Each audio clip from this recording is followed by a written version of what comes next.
হঠাৎ ডায়রিয়া শুরু হলো। অর্থাৎ কাল অবধি আমি ঠিক ছিলাম। হতে পারে আমি কিছু উল্টোপাল্টা খেয়েছি, আমার ডায়রিয়া শুরু হলো। ঠিক আছে, একটা রিজন আছে। হতে পারে ভাইরাল গ্যাস্ট্রোএন্টারাইটিস হচ্ছে, ফুড পয়জনিং হচ্ছে। আমি কিছুই খাইনি, বাড়ির রান্না খেয়েছি, তাও ডায়রিয়া শুরু হলো। সো এটা অনেক সময় অনেক রোগীর কমপ্লেইন থাকে। ১ম কথা হচ্ছে ভয় পাবেন না, নার্ভাসও হবেন না।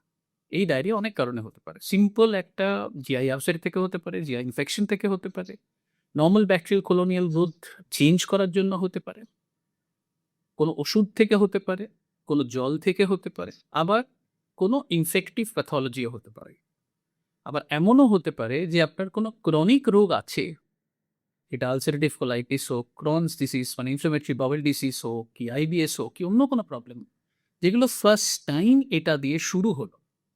সো যদি এটা টেম্পোরারি হয়ে থাকে তাহলে ইনভেরিয়েবলি আপনার ওষুধ খেয়ে চিকিৎসা করালে এটা কমে যাবে। সিম্পল বাড়িতে যেটা আপনি খেতে পারেন ইজ ওআরএস।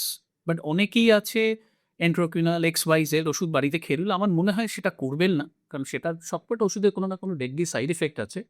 সেটা আপনার ডাক্তারবাবু বেস্ট বলতে পারবে কোন পেশেন্টের কোন ডিজিজে কোন ওষুধগুলো সেফ, কোনগুলো নয়। ক্লোস্ট্রিডিয়াম ডিফিসিয়েন্টের ক্ষেত্রে আপনার এক রকমের ট্রিটমেন্ট, আলসারেটিভ কোলাইটিসের ক্ষেত্রে আরেক রকমের ট্রিটমেন্ট। সুতরাং ডায়রিয়া অনেক কারণে হতে পারে।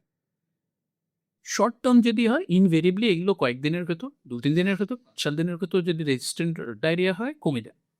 কিছু খুব রেয়ারলি কন্টিনিউ করতে পারে। বাট যদি এটা রেকারেন্ট হতে থাকে, যদি এটা পারসিস্টেন্ট হতে থাকে, তখন আপনার জানা দরকার মেজর কোনো ইনফেকশন হয়েছে কিনা, জানা দরকার মেজর কোনো রোগ আছে কিনা, জানা দরকার এটা আপনার ক্যান্সারের ফার্স্ট সাইন কিনা।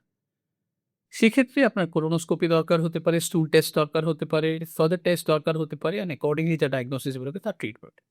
সেটা মেডিকেল হতে পারে, সেটা সার্জিক্যাল হতে পারে, সেটা কম্বিনেশন হতে পারে, সেটা অন্য কিছু হতে পারে।